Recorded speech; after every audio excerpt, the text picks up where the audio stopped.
Pozdrav! U ovom video obraćanju bavit ćemo se dosezanjem ishoda koji glasi: po završetku razreda učenik će biti u stanju da navede na koji način digitalni uređaji mogu da doprinesu upoznavanju kulturne baštine. Već smo govorili o vodenoj vili i nadamo se da ste sa uspehom realizovali čas na način na koji smo vam predložili. Evo gde se još učenici mogu informisati o ovoj skulpturi. Dakle, u pitanju je Virtuelni muzej Dunava koji na stranici o vodenoj vili nudi osnovne informacije o ovoj skulpturi. Važno je da učenicima kažete da u okviru Virtuelnog muzeja Dunava mogu da pogledaju još skulptura ili pronađenih predmeta koji svedoče o davnoj prošlosti, a koji pokazuju stvaralaštvo ljudi koji su živeli na ovim prostorima i predstavljaju kulturnu baštinu. Važno je da učenicima kažete da na sajtovima obično postoji mogućnost izbora pisma. Ohrabrite učenike da i sami uz pomoć roditelja istraže Virtuelni muzej Dunava ili osmislite još neku aktivnost koja bi mogla da se bazira na materijalima sa ovog web mesta. Posebno interesantan jeste Viminacijum, odnosno virtuelna tura kroz ovaj arheološki lokalitet. Kako izgleda kretanje kroz virtuelni Viminacijum? Za učenike prvog razreda izuzetno je važno da ono što Emilija, a to je glavni lik, odnosno kustos ove virtuelne ture, govori da to što ona kaže zapravo bude napisano ćiriličkim pismom. Kako to podešavamo?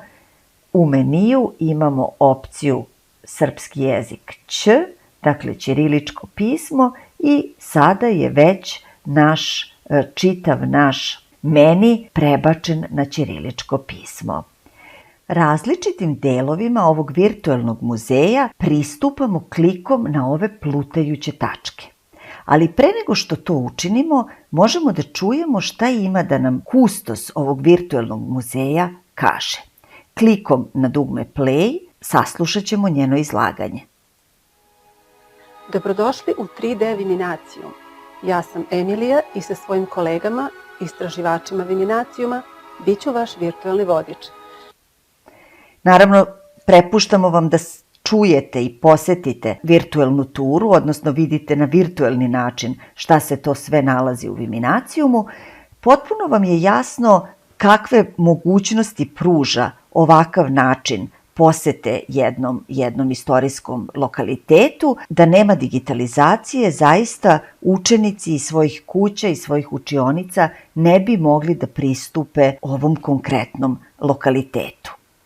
Klikom na plutajuće tačke menjamo pozicije, Emilija je tu za nas čitavo vreme. Odaberite delove Viminacijuma za koje smatrate da bi mogli da budu interesantni vašim učenicima, razgovarajte sa njima o tome šta je na ovaj način tehnologija omogućila i šta nam je približila. Ako vaš sledeći izlet bude baš u Viminacijum, vaši učenici će biti spremni, odnosno znaće šta ih tamo očekuje i moći će da urade izuzetno važnu stvar, a to je poređenje onoga što doživimo kada jedno umetničko delo gledamo uživo, a šta doživimo kada to gledamo posredstvom digitalnog uređaja. To je potencijalni razgovor o tome da li je to isti osjećaj ili nije, šta je tu veća vrednost, ali to prepuštamo nekim budućim aktivnostima. Preporučujemo vam i virtuelnu turu Narodnog muzeja, dakle evo ga Virtuelni muzej.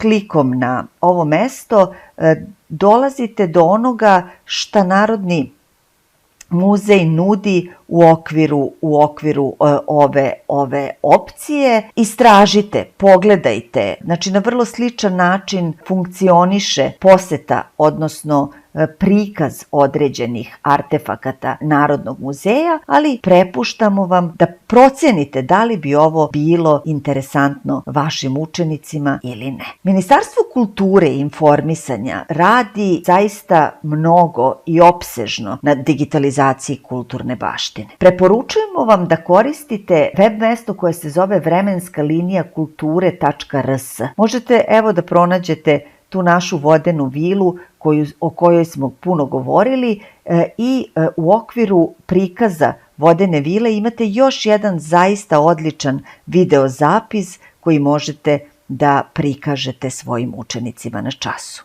Srećan rad!